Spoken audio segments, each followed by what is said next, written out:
Family wanted me to risk my life savings for brother's dream wedding. Update: we own a business together now. Hi everyone. Today's story will blow your mind, but really quick, if you enjoy this content, hit that subscribe button. Channel's been a bit quiet lately, and your support keeps it all going. Let's jump in. Original post. I'm sitting in my truck outside my apartment, hands still shaking from both the climb I just finished and the conversation that's been replaying in my head for the past week. I need to get this out somewhere because I feel like I'm going insane. I'm a wind turbine technician. I've been doing this job for 8 years, since I was 22. Every morning, I wake up knowing I'll be climbing structures that reach 300 feet into the sky. I'll be working with high-voltage electrical systems that could kill me instantly if I make one wrong move.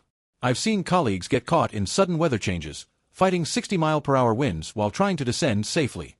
I've personally had to perform emergency repairs during ice storms, where every surface becomes a death trap and your safety equipment is the only thing between you and a fatal fall.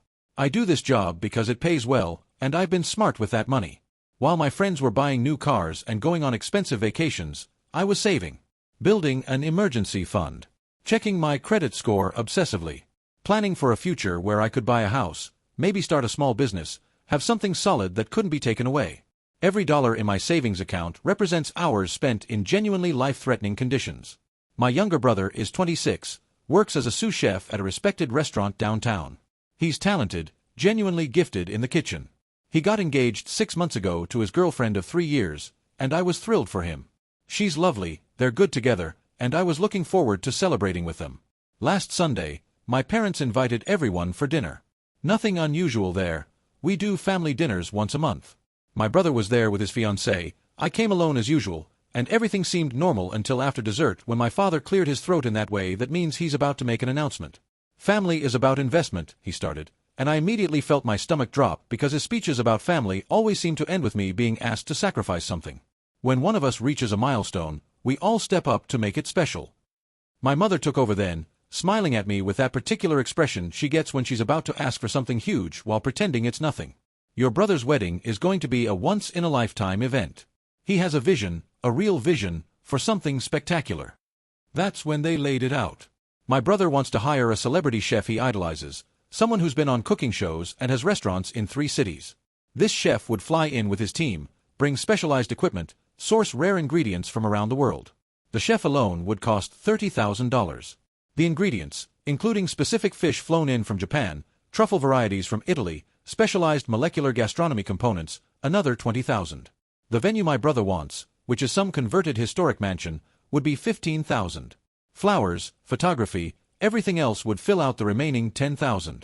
$75,000 total. And we figured out how to make it work, my mother said, beaming at me like she was presenting a gift. You'll take out a personal loan. Your credit is perfect, you have stable employment, the banks will approve you immediately. I sat there, fork still in my hand, thinking I must have misheard. But no, they were serious. They wanted me to take out a $75,000 personal loan to pay for my brother's wedding in full. I don't understand, I said slowly. Why would I take out a loan for someone else's wedding? The disappointment on their faces was immediate and crushing. My father launched into a lecture about how I was the older brother, the one with a practical career, the one who could handle this kind of responsibility. My mother added that since I risked my life every day at work, shouldn't that risk be for something meaningful like family? You make good money, she said. The loan payments would only be about $1,500 a month. You could manage that easily. $1,500 a month. For 5 years. $90,000 with interest for a one-day party that wasn't even mine. My brother sat quietly through most of this, but his fiancée was practically glowing, already talking about the menu possibilities, the wine pairings, how their wedding would be talked about for years. She actually said, "It's not just a wedding, it's an experience we're creating for everyone we love." I tried to explain my position. That I'd been saving for a house down payment. That my good credit came from being responsible, not from taking on massive debt for parties. That asking me to take on this loan would derail my financial plans for the next 5 years at minimum. Houses will always be there, my mother said dismissively. Your brother only gets married once. Besides, you're not even dating anyone. What do you need a house for? That stung more than I want to admit. Yes, I'm single. It's hard to maintain relationships when you work the hours I do, when you're exhausted from physical labor and stress, when you can't make plans because emergency repairs don't follow a schedule. But apparently, My single status meant my financial future didn't matter. The guilt campaign started immediately when I didn't agree on the spot. Daily calls from my mother about how I was breaking her heart. Text messages from my father with links to loan applications and articles about family responsibility. Even my extended family got pulled in. My aunt called to tell me about how her brother had helped pay for her wedding 30 years ago and she still remembers his generosity. My uncle sent me a long email about how real men take care of their families. My brother finally messaged me after a week of this pressure. His text was long, talking about how he'd always looked up to me, how he thought I'd be happy to help make his dream come true, how hurt he was that I was being selfish about just money. Just money. As if every dollar I earned didn't come with genuine risk to my life. The thing that really gets me is that my brother is incredibly talented. He could create an amazing wedding menu himself that would be more personal and meaningful than anything a celebrity chef could produce. He knows techniques that would blow people away. He has connections to get amazing ingredients at wholesale prices. But he's so fixated on the prestige of having this famous name attached to his wedding. This isn't even the first time something like this has happened. When I was 18, I'd saved $8,000 from working construction and retail jobs for community college. My brother wanted to attend culinary school but didn't have money for the application fees, knife sets, and uniform requirements. My parents convinced me to give him my savings because the culinary world is so competitive, he needs every advantage. They promised I could take out student loans for my wind turbine certification, that it would be fine because I'd make good money eventually. I did make good money eventually, after 3 years of paying off those loans while living in a studio apartment with black mold and no heating. When I was 25, I'd finally saved enough for a decent used truck. The transmission in my old car was failing, and I needed reliable transportation for work. The same week I was going to make the purchase, my brother needed help with a deposit on an apartment closer to his restaurant job. Once again, my parents convinced me that family helps family, that I could manage with my failing car a little longer. I ended up having to use credit cards to fix my car when it completely died 2 months later, cards that took me a year to pay off. But this is different. This is them asking me to take on the kind of debt that would fundamentally alter my life trajectory. The monthly payments would mean no house down payment for years. It would mean continuing to rent, continuing to throw money away instead of building equity. It would mean putting my life on hold so my brother could have a party that, let's be honest, is more about impressing his fiancée's wealthy friends than celebrating love. Work has been affected too. When you're climbing a wind turbine, you need absolute focus. One missed safety check, one improperly secured piece of equipment, one moment of distraction can be fatal. But all I can think about up there now is this situation. Yesterday, I almost missed a crucial connection point because I was replaying my mother's latest guilt trip in my head. My climbing partner had to call out to me twice before I snapped back to attention. The irony is that my job is all about harnessing power from wind to create energy for thousands of homes. I'm part of something that matters, something that provides real value. But my family sees my job only as a source of money to fund other people's dreams. I've started having this recurring thought while I'm up on the turbines. Each climb represents roughly $500 in pay after a full day. So when my parents ask for $75,000, they're asking for 150 days of me risking my life. 150 times climbing in potentially dangerous conditions. 150 opportunities for equipment failure, weather changes, or simple human error to end everything. And for what? So strangers can eat fancy food and post Instagram photos? So my brother can avoid the embarrassment of cooking his own wedding food? So his fiancée can brag to her book club about the celebrity chef? The family pressure has intensified since I haven't immediately agreed. They've started suggesting I could take on extra work, maybe do some of the emergency repairs that pay hazard bonuses. Those repairs pay more because people have died doing them. My mother actually said, if you're already taking risks, why not make them count for something? She doesn't understand that there's a difference between calculated professional risk and being reckless for money. She doesn't understand that the hazard pay jobs often involve working in conditions where survival is genuinely questionable. Lightning storms, hurricane force winds, equipment that's already failed catastrophically. I feel like I'm being gaslit. Everyone acts like this is a reasonable request, like I'm the crazy one for not immediately agreeing to massive debt for someone else's party.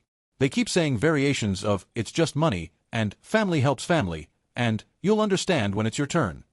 But when will it be my turn? When has it ever been my turn? I've been giving and sacrificing since I was 18, and it's never enough. There's always another emergency, another need, another situation where I'm the only one who can help. I love my brother. Despite everything, I genuinely love him and want him to be happy. But I can't shake the feeling that this would be crossing a line I can't come back from. If I do this, what's next? Will I be expected to pay for house down payments? Private school for their future kids? Where does it end? Update 1, 2 weeks later. The responses to my original post gave me a lot to think about, but it was actually my climbing partner who really opened my eyes to what was happening. His name is Marcus, and we've been climbing partners for 6 years. In wind turbine work, your climbing partner is everything. We check each other's equipment before every climb, communicate constantly during operations, and serve as each other's backup if something goes wrong. The trust between climbing partners is absolute. It has to be when your life literally depends on the other person's attention to detail. Marcus noticed I'd been off my game. 3 days after my original post, we were doing routine maintenance on a turbine in particularly windy conditions. I was supposed to be checking the torque on blade bolts, but I kept losing focus. At one point, I started descending without properly securing my tools, and a wrench nearly fell 300 feet. If it had hit someone below, it could have been fatal. After we got down, Marcus insisted we get beers. He doesn't usually drink during the week, so I knew he was seriously concerned.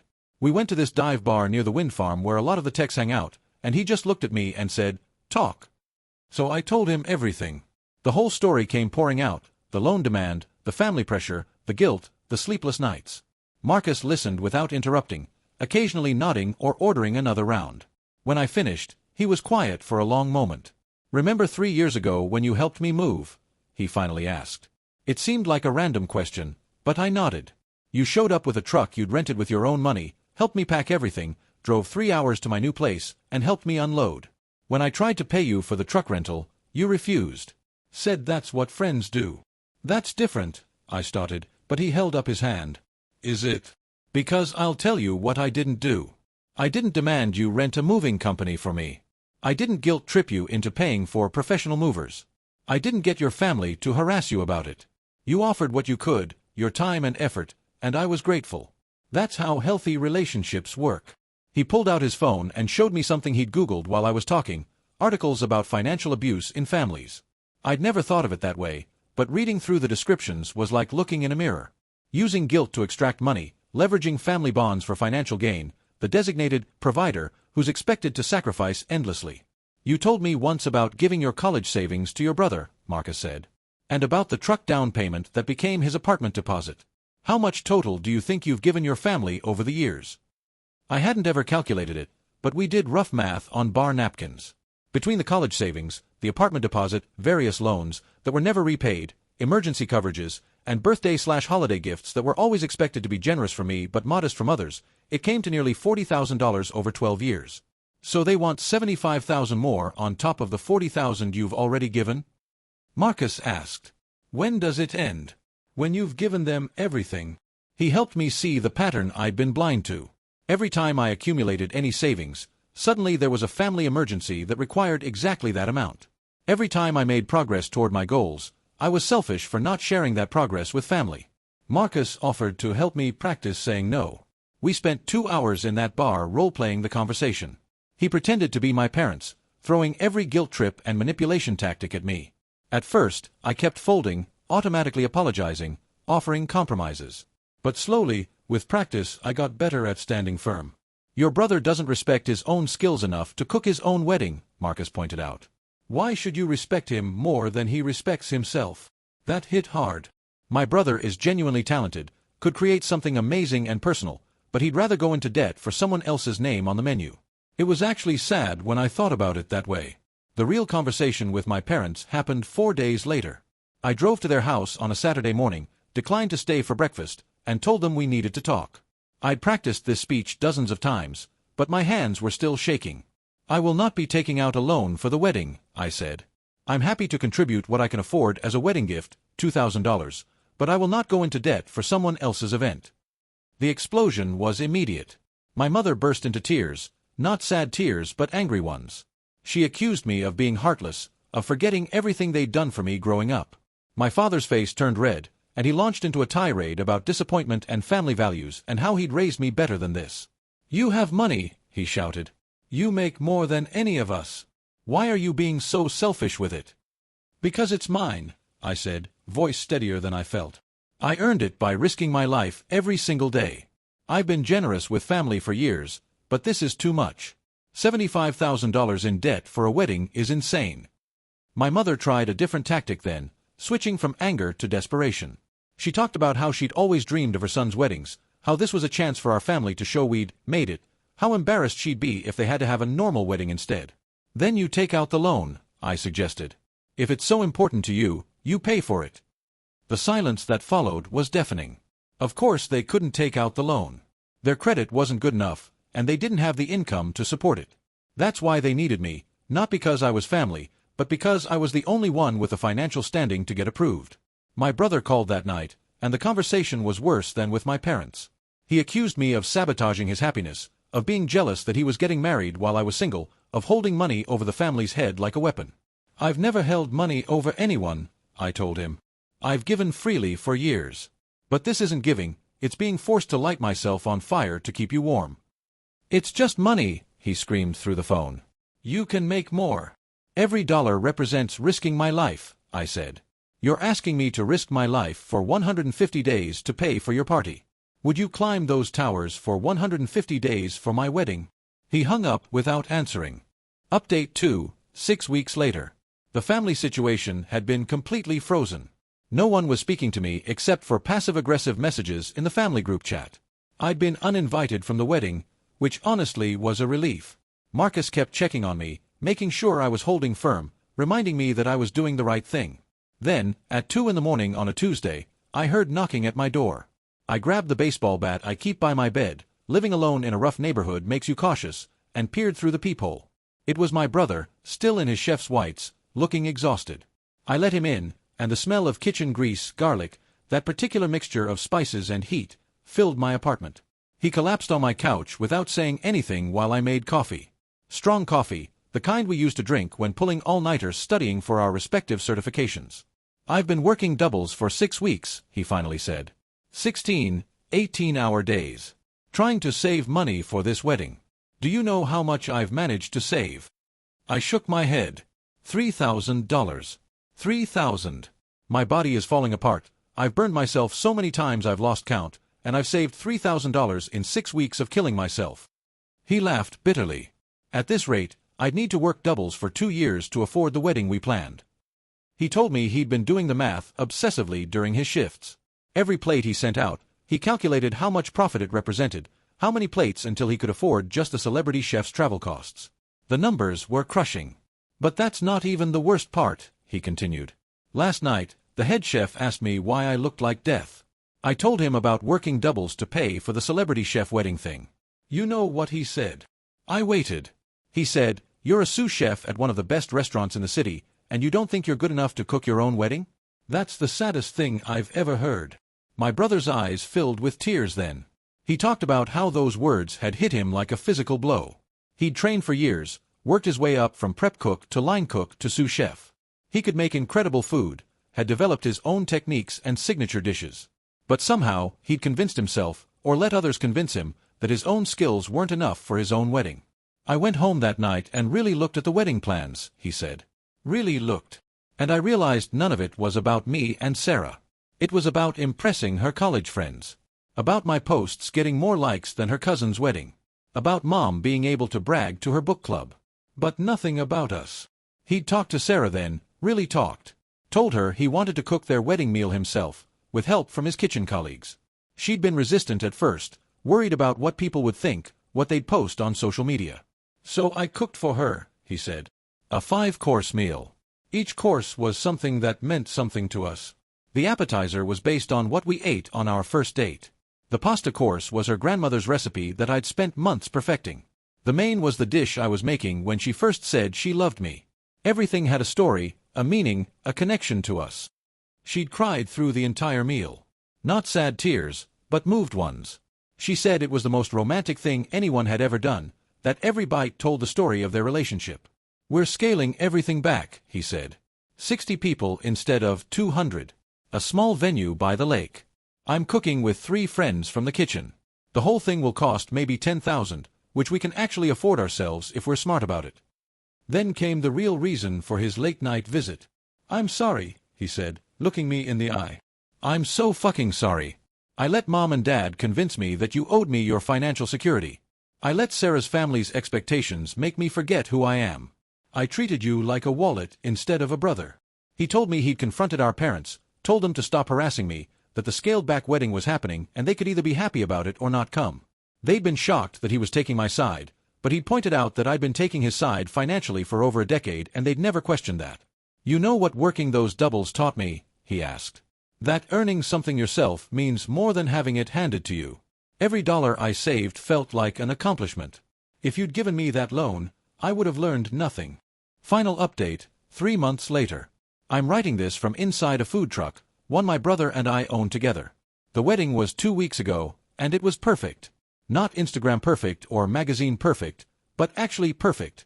The ceremony was at sunset by the lake, with 60 people who actually mattered to the couple. My brother and 3 chef friends prepared all the food in the venue's kitchen, and it was absolutely incredible. Every dish had a story.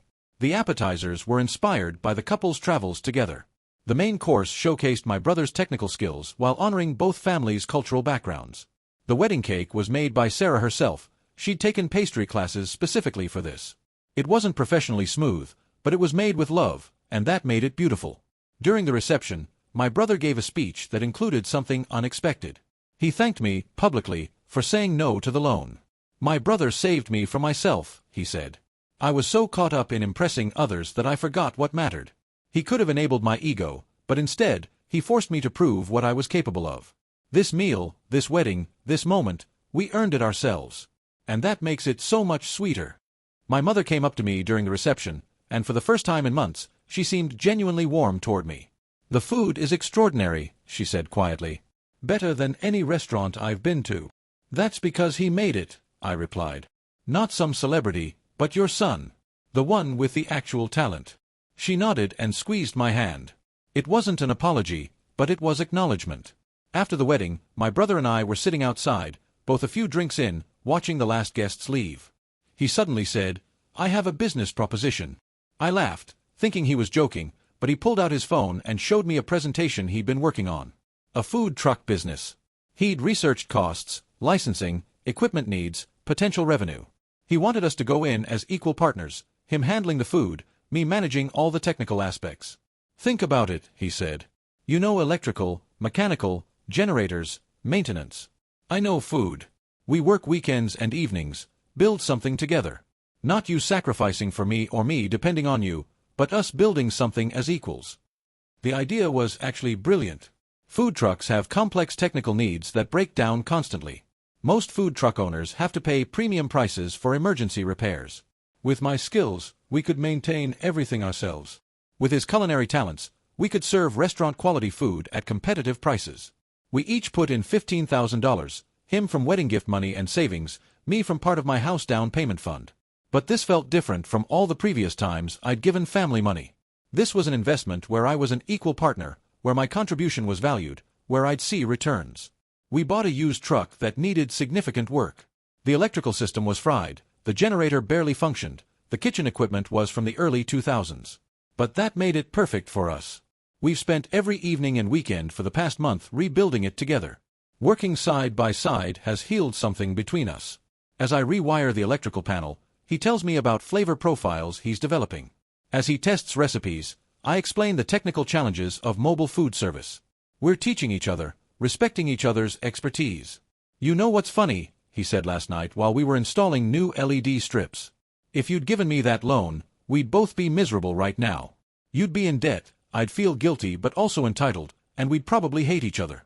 Instead, we're building something together. The truck is nearly ready. We're calling it Elevated Street, his elevated cooking techniques meeting street food accessibility. Our first service will be at the local farmers market next weekend. His regular customers from the restaurant are already excited, and Sarah has been handling our social media, building buzz. My parents have been surprisingly supportive of the truck.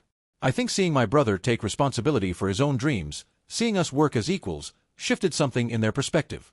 My father even came by to help with some welding work, the first time he's ever contributed labor instead of just opinions.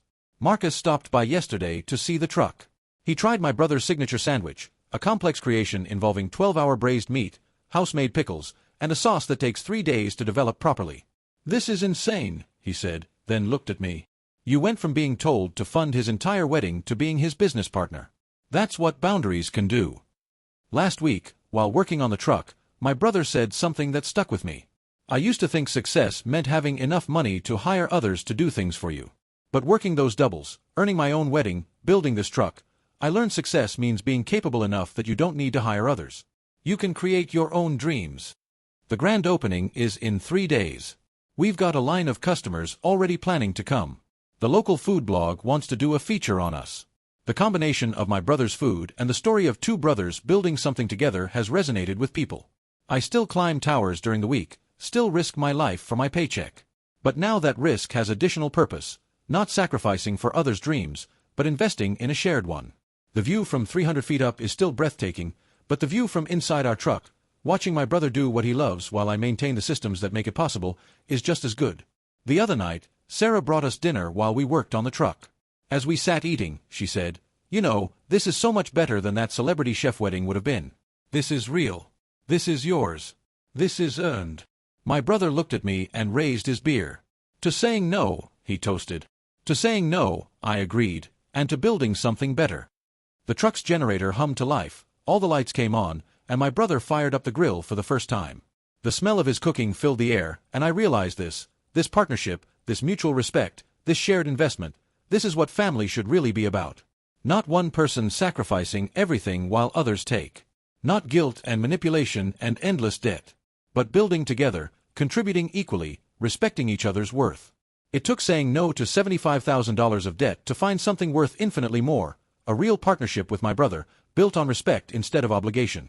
The sunrise is starting to peek through the truck's service window. We've been working all night to get ready for opening day. My brother is prepping his signature sauce while I double-check all the electrical connections. We're exhausted but excited. "Hey," he calls out. "Thank you.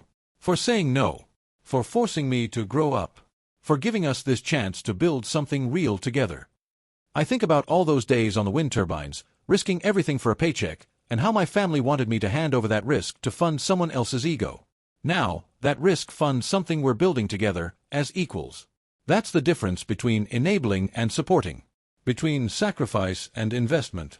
Between being used and being valued. The food truck opens in 72 hours. We earned this moment. Both of us, together. That's what family should really mean.